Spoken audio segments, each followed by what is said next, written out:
Olá pessoal, hoje vou falar com vocês sobre liderança sustentável e como conseguir resultados no curto prazo, no médio e também no longo prazo. Mas inscreva-se aqui no canal, compartilhe com seus amigos, dê um like aqui e acione o sininho. Eu tenho sido contratado com certa frequência para fazer mentoria ou ajudar algum executivo que vinha tendo uma performance bastante boa na sua empresa e essa performance vem caindo ao longo do tempo. Muitas vezes, inclusive, quando comparado a performance dele com os demais colegas, a performance está muito abaixo do que vinha acontecendo anteriormente.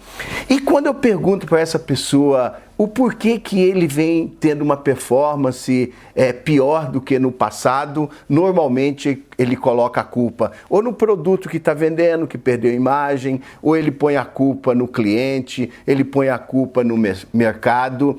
E, invariavelmente, eles colocam a culpa também, no primeiro momento, à equipe. Na verdade, nunca é ele próprio, sempre é alguém mais que vem dificultando a vida dele. E quando entramos um pouco mais em detalhe de como ele trata essa equipe, normalmente, quando a gente vai no detalhe, o tratamento normalmente é na pressão, é na porrada. Então, ele conseguia muito resultado no início do processo, porque ele chegava com muita pressão, muita porrada, enfim. É um trabalho muito duro em cima da equipe e a equipe funcionava bem um determinado tempo e depois isso não continuava no longo prazo. E por que isso não acontece? É o que eu chamo da liderança de curtíssimo prazo, da liderança do hoje, do agora, para resolver um problema pontual. É quase como um bombeiro resolver um problema de um incêndio.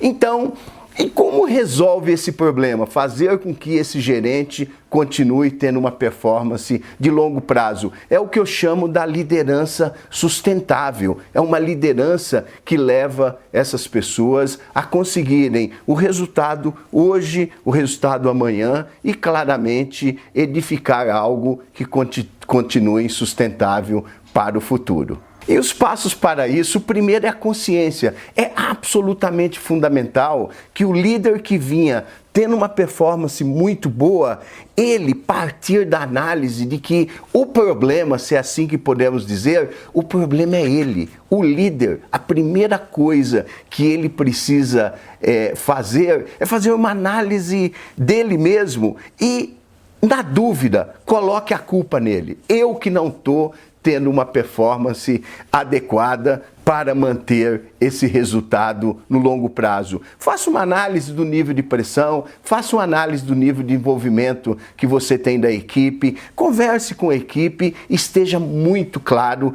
porque em 99,9% pelo menos dos casos da minha experiência, normalmente é o líder focado no curtíssimo prazo e ele não consegue caminhar daí para frente. O segundo passo, uma vez tendo a consciência de que o problema é você, o que fazer? Mude a caixa de ferramenta. É mais ou menos como um mecânico. Se ele tinha caixa de ferramentas para carros antigos e hoje os carros são modernos, diferentes, ele tem que criar uma caixa de ferramenta para tratar melhor esse carro ou tratar melhor a equipe nesse momento. Agora, tem algumas receitas que ainda são extremamente válidas nesse momento. Uma é envolvimento da equipe. Isso é fundamental, escutar mais a equipe e a outra coisa, esteja junto à equipe e saia um pouco mais do escritório. Eu acho que você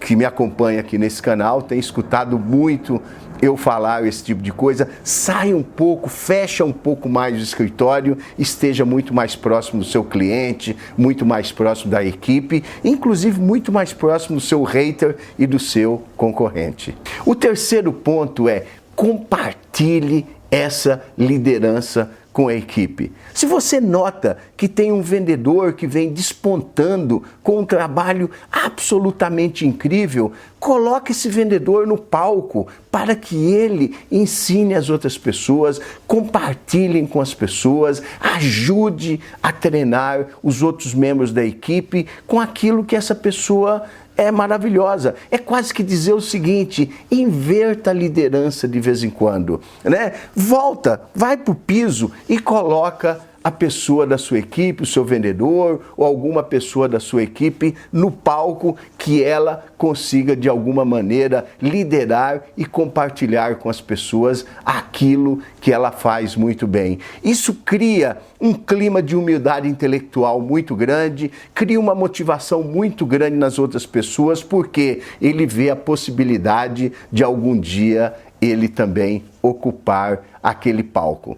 Então, gente, esse é um dos pontos fundamentais que eu tenho dito sobre a liderança sustentável. Agora, o que nós podemos pensar é o seguinte: o que faz um líder morrer no curtíssimo prazo? A primeira coisa é falta de envolvimento, é pressão excessiva, é falta de engajamento do cliente, falta de engajamento para a equipe. Eu até acho que numa crise, num primeiro momento, isso funciona muito bem, mas no longo prazo você tem uma equipe destruída, e equipe destruída normalmente leva à destruição do líder. Então, seja um líder sustentável e nos encontramos no topo.